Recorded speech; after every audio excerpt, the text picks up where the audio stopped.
va se la faire à la rocker. Bonsoir Bruxelles. Voilà, super. J'espère que vous avez apprécié ce petit moment. Vous avez eu la possibilité d'obtenir toutes les dédicaces que vous aviez envie d'avoir. J'en profite pour remercier la société Vini Spirit qui a fourni tout le catering. Donc c'est intéressant à entendre. Merci de la part de Vini Spirit d'avoir fourni justement ce catering. Alors maintenant, on va faire la deuxième partie de la soirée, autrement dit la deuxième conférence. Nous allons de nouveau avoir 3 orateurs. Et le premier des orateurs, c'est quelqu'un que j'aime beaucoup, que j'apprécie beaucoup, pour lequel j'ai une profonde admiration. Il le sait très bien. Il est belge, il est liégeois, il est astronome, astrophysicien à l'Université de Liège, il est chercheur FNRS également, il est chercheur d'exoplanètes, il adore la trappiste. Voilà, je vois que j'ai affaire à des connaisseurs. Il a eu le prix Francky 2021. Pour ceux qui... Voilà, ça vaut des applaudissements.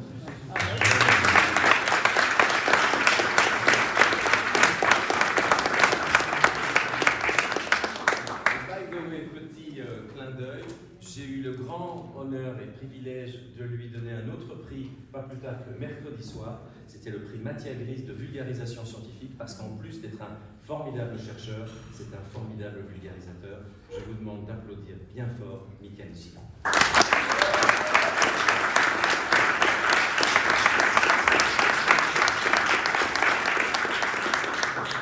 Bonsoir, je suis très heureux d'être ici. Ça fait du bien de sortir de son bureau après tout ce confinement et de revoir des gens, de parler de science en live. Donc, je vais vous parler aujourd'hui d'exoplanétologie, donc le domaine de recherche de l'étude des exoplanètes et comment ce domaine nous rapproche d'une réponse à la question est-ce qu'il y a de la vie ailleurs dans l'univers. Donc, beaucoup de gens se posent cette question, puisque notre monde est unique. Cette question, l'être humain se la pose depuis l'aube de l'humanité, et elle a pris une tournure scientifique avec la révolution copernicienne. Et maintenant, on arrive vraiment dans l'ère où la réponse scientifique pourrait tomber très très prochainement. Alors, d'abord, il faut s'interroger sur ce qu'est notre monde. Vous savez tous que c'est en gros une grosse boule de roche. Et elle a une particularité par rapport aux autres planètes de notre système solaire. Donc, on a 4 planètes rocheuses dans notre système solaire, mais la note a un petit quelque chose en plus, c'est qu'elle est habitable. C'est ce qui veut dire qu'en fait, pour un astronome, ça veut dire pas habitable, pour un scientifique. Ça veut dire qu'elle a de l'eau liquide à sa surface, ce qui n'est pas si simple, ce n'est pas gagné a priori pour une planète rocheuse. Donc si on regarde ici l'eau liquide, cette petite boule ici, c'est 0,02% de la masse de notre planète, mais c'est ce qui fait toute la différence pour nous et pour tous les êtres vivants de cette planète, parce que nous sommes constitués essentiellement d'eau liquide. L'eau est indispensable à la vie telle qu'on la connaît. Et donc, on peut d'abord regarder notre système solaire et s'interroger sur la possibilité d'avoir de l'eau liquide sur d'autres corps en théorie. Et donc, pour ça, on a ce concept de zone habitable. C'est la gamme de distance à l'étoile pour lequel on pourrait avoir de l'eau liquide sur une planète tellurique, rocheuse. Donc ici, c'est cet anneau vert. Et en fait, ces limites sont très simples à comprendre. Si on va trop près du Soleil, l'eau s'évapore. Si on va trop loin, l'eau gèle. Donc on a vraiment une certaine gamme, dont évidemment c'est un peu plus compliqué, ça va dépendre de la condition atmosphérique, etc. Mais si on regarde le système solaire, on voit que Vénus est à la limite interne de la zone habitable, elle est un petit peu trop près, et Mars, elle est dans la zone habitable, elle est juste à la limite externe. Maintenant, si on les regarde en détail, on a imaginé, notamment au 19e siècle, on imaginait des Vénusiens, des Martiens, et même au début du XXe siècle, on imaginait toujours cette civilisation martienne déclinante. Plus on observait Mars, plus on se rendait compte que ce n'était pas un endroit facile à vivre. Maintenant, grâce au développement de l'astronomie puis de l'exploration spatiale, on sait que Vénus et Mars sont 2 versions différentes de l'enfer, totalement inhabitables. Vénus, vous avez une atmosphère qui est 100 fois plus dense que celle de la Terre, avec des conditions de surface. Vous avez une pression monstrueuse, vous avez des températures de quelques 400 degrés, vous avez une très forte acidité. Donc, même nos sondes, quand on les envoie là, elles ne survivent pas très longtemps. Et puis, Mars, on a envie d'y aller, mais moi, je n'ai pas envie d'y aller, parce que malheureusement, il n'y a presque pas d'atmosphère. Donc, on n'est même pas protégé par une magnétosphère. Et voilà, c'est un endroit, c'est essentiellement un désert très très froid, qui sont presque d'atmosphère. Donc, on peut aller plus loin, si on veut trouver des mondes habitables. On va regarder les planètes géantes, Jupiter, Saturne, Uranus, Neptune. Elles ont toutes des lunes, et certaines sont très intéressantes, ces lunes. Ces lunes, ici, elles sont mises à l'échelle, les plus intéressantes sont mises à l'échelle de notre planète, et elles sont toutes, on soupçonne toutes que toutes ont de l'eau liquide. On pourrait en avoir, mais cette eau n'est pas à la surface, elle est sous une grosse croûte de glace, parce que ces corps sont très loin du Soleil. Ils se sont formés dans un environnement très riche en eau, dans leur constitution il y a beaucoup d'eau, mais cette eau liquide, elle se trouve si elles ont un océan liquide, elle est sous une énorme couche de glace. Donc clairement, ce ne sont pas des mondes habitables tels qu'on les conçoit. On peut toujours imaginer de la vie microbienne là-bas, et il y a des concepts de mission pour les décennies à venir, pour aller explorer encore plus ces lunes très intéressantes, mais ce n'est pas des planètes telles que la Terre. Donc, si on veut trouver des planètes telles que la Terre, on doit se tourner vers les étoiles. Alors on a vu qu'aller vers les étoiles, c'est pas simple, hein, on n'y est pas encore. Heureusement, les étoiles, on peut les observer à distance et en apprendre énormément. Donc ce que vous avez là, cette bande laiteuse dans le ciel, là, c'est la Voie lactée. C'est notre galaxie. Donc si on pouvait aller très très loin du système solaire et qu'on regarde en arrière, voici ce qu'on verrait. Là on est à des centaines de milliers d'années-lumière. Ce qu'on verrait, c'est que notre Soleil, petit point ici, fait partie d'un énorme amas de 300 milliards d'étoiles. Elles sont toutes liées par la force de gravité. Elles forment cette énorme et magnifique structure, une galaxie spirale, avec une densité d'étoiles qui augmente vers le centre. Notez néanmoins que Geoffrey a dit qu'il n'y avait pas beaucoup d'étoiles dans le voisinage céleste. Il y en a quand même pas mal, hein. Il y en a vraiment beaucoup. Et plus on va vers le centre, plus il y en a, mais plus c'est dangereux. Sinon, moi je préfère rester ici à la périphérie que d'aller dans le centre. Alors, on a beaucoup d'endroits donc, pour chercher des planètes. Et la présence de planètes autour d'autres étoiles, c'est quelque chose qui était déjà soupçonné par des gens comme Giordano Bruno au XVIe siècle, par Isaac Newton, Christian Huygens, donc tous les pionniers de la recherche, de la science. Mais les développements technologiques requis pour développer ces exoplanètes, pour détecter ces exoplanètes, ont été très très difficiles, parce que les détecter c'est vraiment très difficile. Et il a fallu attendre 1995 pour avoir la première détection d'une exoplanète autour d'une étoile similaire au Soleil, par ces deux sympathiques Suisses, Didier Queloz et Michel Mayor, ce qui leur a valu d'ailleurs en 2019 le prix Nobel de physique. Grâce à eux, on a su que, grâce aux découvertes ultérieures, on a su que la présence de planètes autour des autres étoiles est quelque chose de tout à fait normal. C'est le résidu de la formation d'une étoile. Elle va toujours se former, presque toujours, avec des planètes autour. Donc maintenant, quand on regarde les étoiles, on sait qu'en fait, ce qu'on regarde, c'est un système planétaire.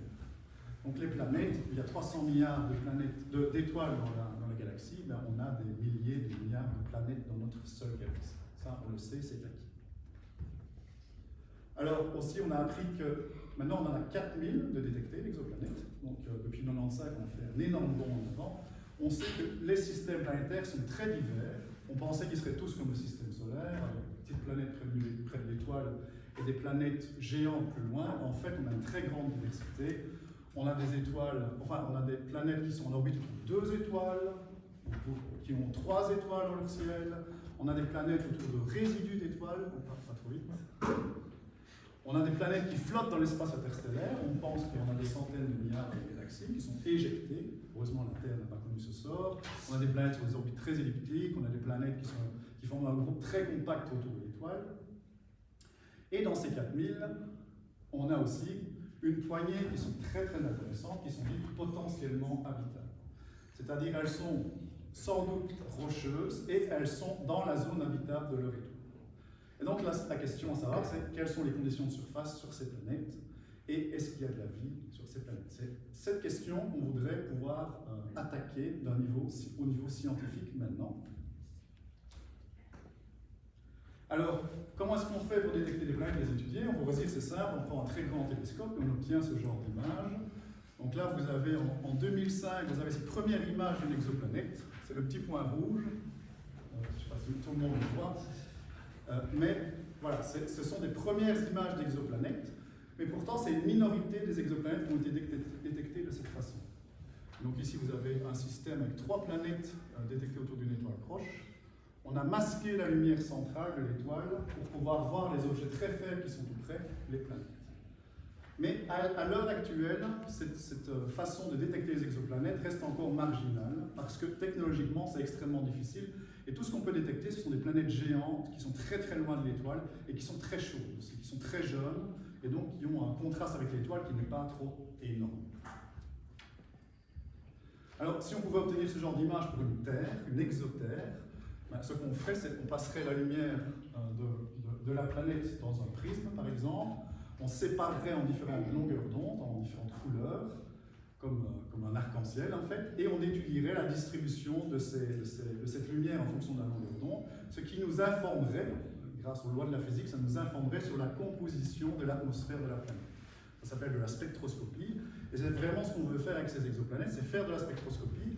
Si vous pouvez faire ça pour la Terre à distance, on pourrait détecter par exemple du CO2 de l'atmosphère, de l'ozone, qui est le sous-produit de la photolyse de l'oxygène, de l'eau, et arriver à la conclusion, il se passe quelque chose sur cette planète. Pour avoir autant d'oxygène, il doit y avoir de la photosynthèse, donc de la vie. Ce qu'on appelle une biosignature. On voudrait faire ça avec les exoplanètes. Alors il y a des projets super ambitieux pour faire ça, exactement.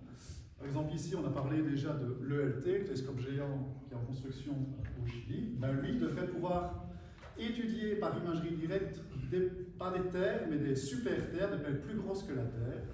Et on espère qu'à terme, il pourrait étudier quelques-unes qui sont potentiellement habitables. Qui sait. Et puis, il y a des projets encore plus ambitieux, comme ABEX ici, qui devrait être lancé, enfin, même pas encore financé, donc, qui, s'il existe, serait lancé, disons, 2030-2040, et qui, lui, pourrait détecter vraiment des jumelles de la Terre et étudier leur lumière et déterminer leur composition atmosphérique. Alors, toute la difficulté, ici, comme j'ai dit, ces planètes sont faibles, elles sont des années-lumière. Et donc, on est dans le problème qui est résumé ici. On veut observer un luciole à des kilomètres. Il suffit de prendre des jumelles très grandes, un très grand télescope. Mais le problème, c'est que sur le plan du ciel, notre luciole est à côté d'une source très brillante, c'est son étoile. Et donc on se retrouve dans ce cas-ci. Donc là, on a le phare qui est allumé, mais on ne voit plus le luciole. Et donc il faut arriver à éteindre, à masquer la lumière du phare, tout en voyant ce qui est vraiment tout à côté de lui. Et c'est tout le défi technologique qui est en train d'être pris à bras-le-corps par beaucoup de chercheurs et d'ingénieurs, mais on n'est pas encore prêt de détecter des terres comme ça. Néanmoins, il y a un raccourci. Et moi, je fais partie des gens qui suivent ce raccourci. Donc, il y a un grand principe physique, c'est presque la 4e loi de Newton, qui dit que même un homme invisible a une lumière.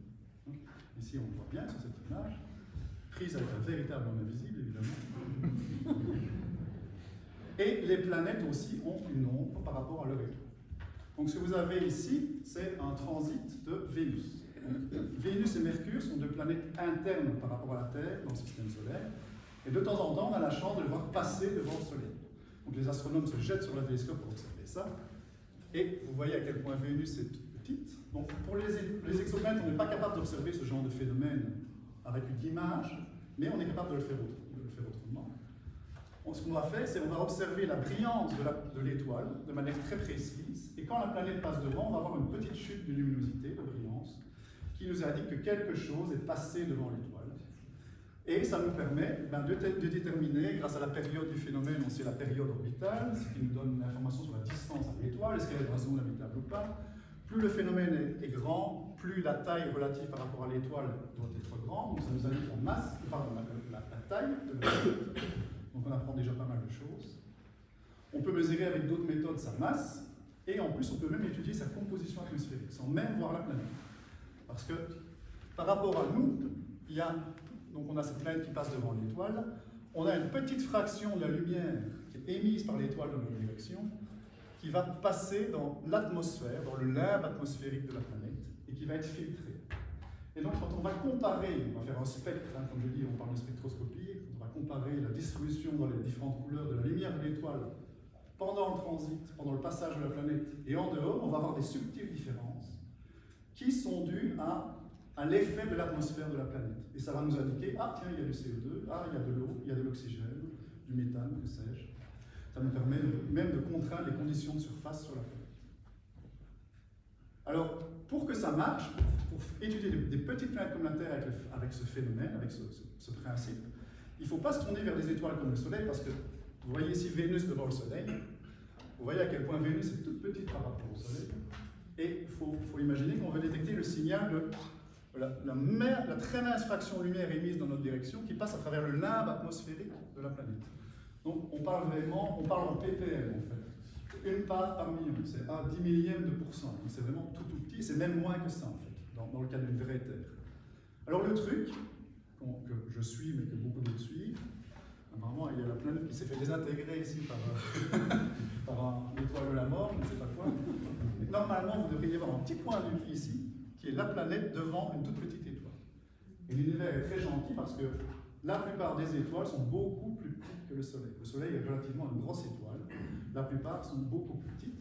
Et quand on est face à une étoile la plus petite possible, qu'on appelle une étoile ultra froide, c'est une étoile qui est 2 fois plus froide que le Soleil et 10 fois plus petite, et bien alors notre technologie nous permet, en théorie, d'étudier une planète comme la Terre. Et on va pouvoir le faire dès l'année prochaine avec ce télescope dont on a déjà parlé, le télescope spatial James Webb, le télescope spatial le plus grand jamais construit, tellement grand qu'il ne rentre pas dans une fusée.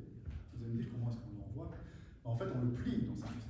Il va être plié comme un origami et il va se déplier dans l'espace. Je pense qu'il y a 170 étapes dans son déploiement. Il y en a une plus foire. Et, enfin, bon, je ne vais pas le penser. Ça va bien se passer. Vous voyez, il est recouvert d'or, ça va être très beau. C'est parce que ça réfléchit bien la lumière infrarouge.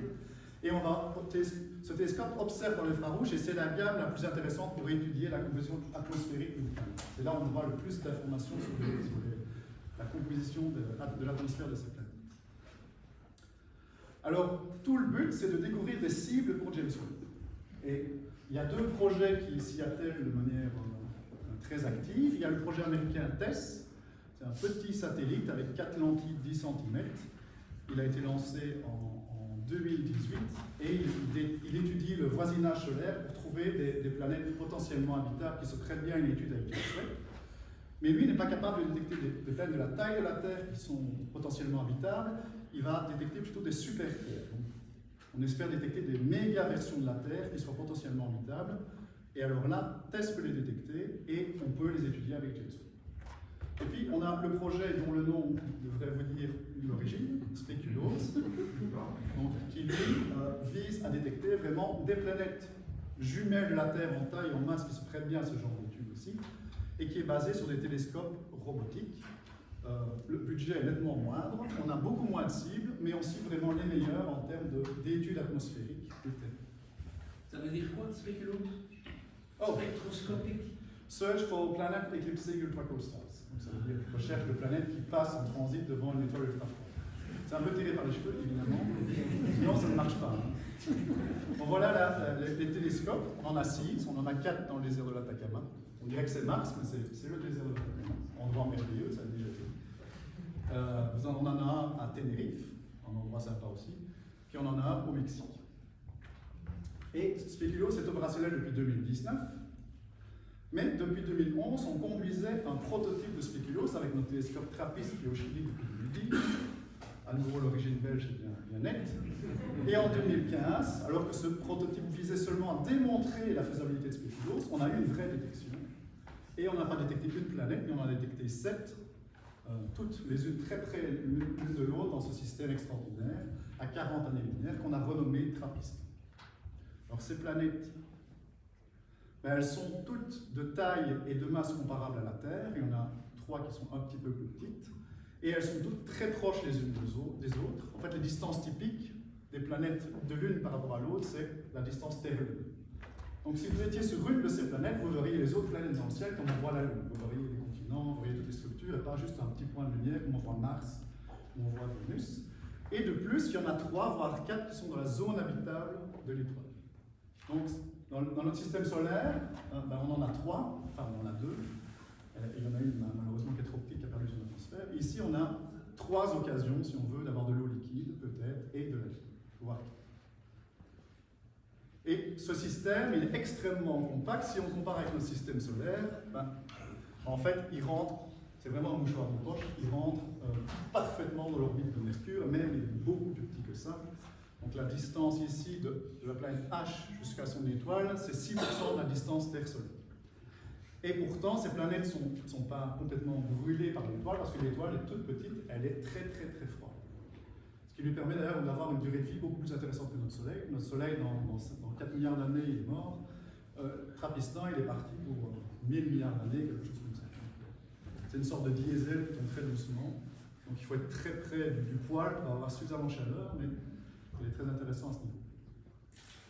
Alors ce système a tellement été extraordinaire, enfin a des caractéristiques tellement extraordinaires, pas trop vite, qu'il a même inspiré beaucoup d'auteurs de science-fiction.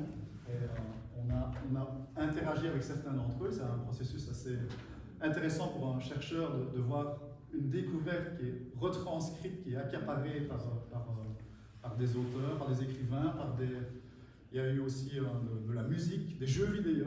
Je peux même jouer en étant dans Trapistin, dans le système Trapistin, des BD. Mais son intérêt est avant tout scientifique, avec notamment le télescope James Webb et plus tard d'autres missions qui vont permettre. Ce qu'on espère vraiment, c'est détecter ce genre de structures. Alors, ça ne vous dit sans doute rien, ce que je vous montre là, mais ce sont des structures dues à l'atmosphère des planètes qui vont nous indiquer la présence de CO2, d'oxygène, etc. Donc déjà détecter des atmosphères, ce serait quelque chose d'extraordinaire. On attend tous le succès de James Webb pour ça. Trapistin va être mitraillé par James Webb dès le début, avec plus de 200 heures d'observation dans son premier cycle. Et à terme, on espère avoir ce genre de données et qui sait, voir des molécules qui pourraient être reliées à une activité biologique sur ces planètes. Et en même temps, on essaye de détecter d'autres planètes qui se prêtent à ce genre d'études pour, au final, arriver peut-être à une réponse à la question, est-ce qu'il y a de la vie au-delà du système solaire? Et je vous remercie pour votre attention.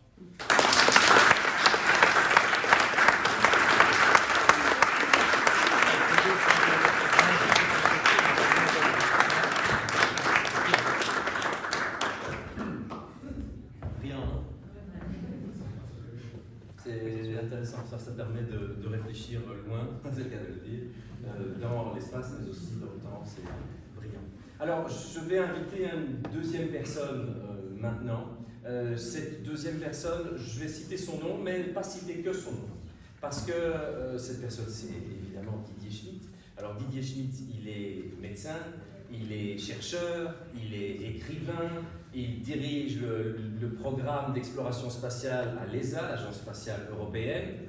Ça va, il y a des petites journées, hein, franchement aussi. Voilà, il ne fait pas grand-chose dans sa vie. Et une des choses, vous avez entendu, et une des choses qu'il fait, eh bien, c'est qu'il est, vous l'avez entendu tout à l'heure, il est l'une des chevilles ouvrières, c'est le moins qu'on puisse dire, du MOOC Mars, ou des MOOC Mars, puisqu'il y en a déjà deux. Mais pas que. Il est aussi l'auteur de ceux-ci, qui sont des BD Safari Rouge. Le premier tome, c'est Octopus, le deuxième, c'est Theia, et il est auteur, mais bien entendu, puisque ce sont des BD, il y a aussi des dessins. Et je voudrais que deux personnes se lèvent, peut-être un tout petit peu, sauf si elles n'osent pas, en tout cas qu'elles soient bien applaudies. Ce sont les dessinateurs Ava Dobrynin et Thomas Rom, s'il vous plaît.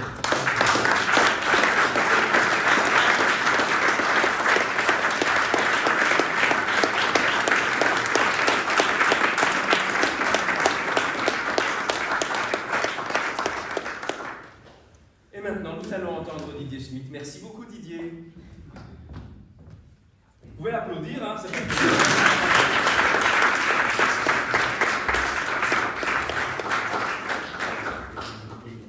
Et bien voilà. Je vais vous parler du trou noir. Parfait. Bon, bah écoutez, merci beaucoup. Merci aussi d'être venu ici dans le peu. Merci pour cette introduction et cette interlude. La BD, c'est la découpe, les missions martiennes. Les missions martiennes, ça va mieux vers Mars en 2080. Mais bon, en attendant 2080, on va un petit peu revenir en arrière. Effectivement, je vais vous parler des programmes actuels et dans les 10-15 prochaines années, donc de l'Agence spatiale européenne.